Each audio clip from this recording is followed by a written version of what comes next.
Halo, jumpa lagi di pembelajaran online-nya. Sekarang kita memasuki subtema 2, keberagaman makhluk hidup di lingkungan.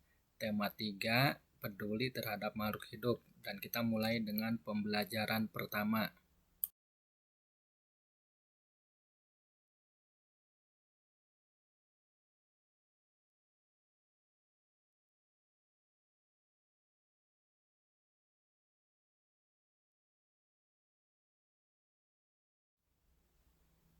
Kita awali pembelajaran tentang narasumber dalam wawancara.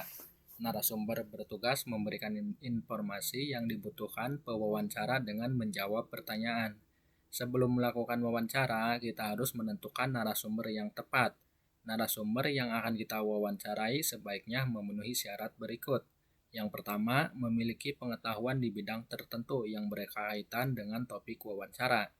Yang kedua, memiliki keahlian tertentu dalam suatu bidang yang berkaitan dengan topik.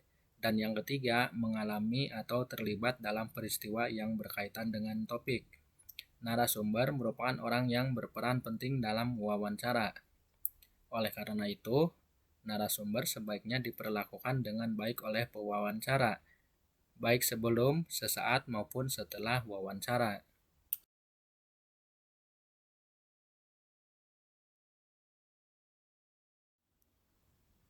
Adapun sikap-sikap pewawancara yang baik kepada narasumber yaitu yang pertama, memperkenalkan diri kepada calon narasumber serta menyatakan maksud dan tujuan wawancara yang jelas.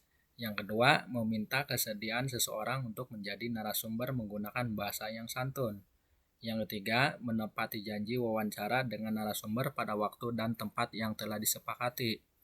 Yang keempat, melayani narasumber dengan baik, misalnya memberikan makanan atau minuman saat wawancara. Yang kelima, berbicara menggunakan bahasa yang santun dan interaktif saat wawancara. Yang keenam, mengajukan pertanyaan wawancara dengan jelas, serta mengulangi pertanyaan jika narasumber kurang paham. Yang ketujuh, tidak menyela atau memotong penjelasan narasumber saat menjawab pertanyaan. Yang kedelapan, mengucapkan terima kasih setelah melakukan wawancara.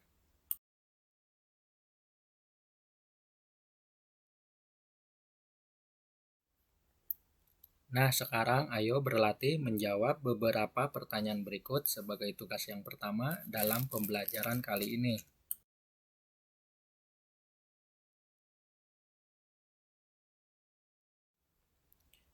Sekarang kita lanjutkan pembelajarannya tentang melestarikan sumber daya alam. Burung cendrawasih adalah burung khas Indonesia yang ada di kawasan tropis Papua dan sekitarnya. Hal inilah yang menyebabkan burung tersebut dikelompokkan ke dalam satwa endemik. Burung cendrawasih termasuk ke dalam marga Paradisae, yang diterjemahkan artinya burung surga. Burung cendrawasih memiliki ciri khusus. Salah satu warna bulu yang indah dengan kombinasi beberapa warna yang mencolok, seperti hitam, coklat, oranye, kuning, putih biru, merah, hijau, dan ungu. Warna bulu tersebut membuat burung cendrawasih terlihat lebih indah dibandingkan dengan burung yang lainnya.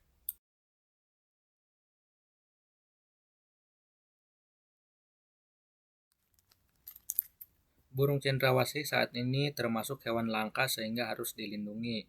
Burung cendrawasih hanya boleh dipelihara oleh pemerintah di tempat konservasi hewan seperti kebun binatang. Hal ini dilakukan untuk tujuan pendidikan, pengetahuan, dan wisata. Mari kita ikut serta melestarikan burung cendrawasih dengan cara tidak memperjualbelikannya, tidak memelihara burung cendrawasih perorangan, dan tidak merusak habitat aslinya di hutan.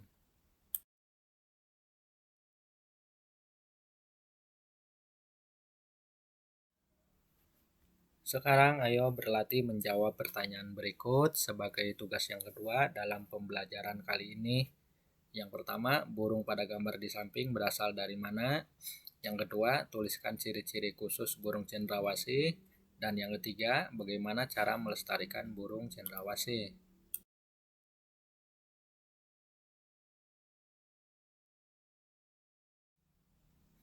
Kita lanjutkan pembelajarannya tentang pemanfaatan hewan sebagai sumber daya alam. Hewan dimanfaatkan sebagai bahan makanan, bahan obat-obatan, dan dimanfaatkan tenaganya oleh manusia. Contoh pemanfaatan hewan oleh manusia antara lain yang pertama, ayam dan bebek dimanfaatkan untuk diambil telur dan dagingnya. Yang kedua, kerbau dan sapi dimanfaatkan untuk diambil telur dan tenaganya untuk membajak sawah. Yang ketiga, ikan koi, kucing, dan kelinci dimanfaatkan untuk hewan peliharaan. Hewan juga berperan dalam menjaga keseimbangan alam. Contohnya, ular memakan tikus sehingga jumlah tikus di sawah tidak berlebihan. Oleh karena itu, tanaman padi tidak habis dimakan tikus sehingga petani dapat memanen padi. Ular di sawah tersebut berfungsi menjaga keseimbangan alam, yaitu keseimbangan jumlah tikus dan tanaman padi.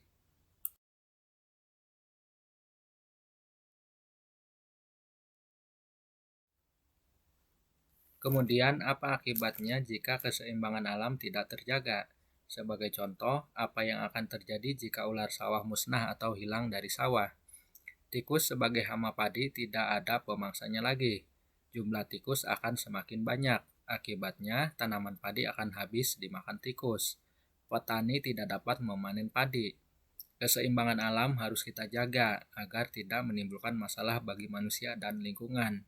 Berikut contoh cara menjaga keseimbangan alam. Yang pertama, tidak memanfaatkan hewan secara berlebihan.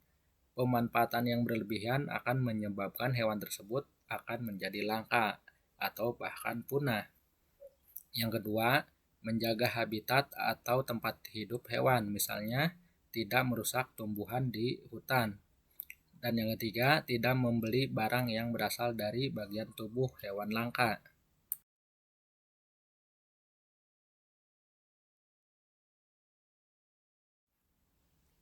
Nah, sekarang ayo menjawab beberapa pertanyaan berikut sebagai tugas yang ketiga dalam pembelajaran kali ini.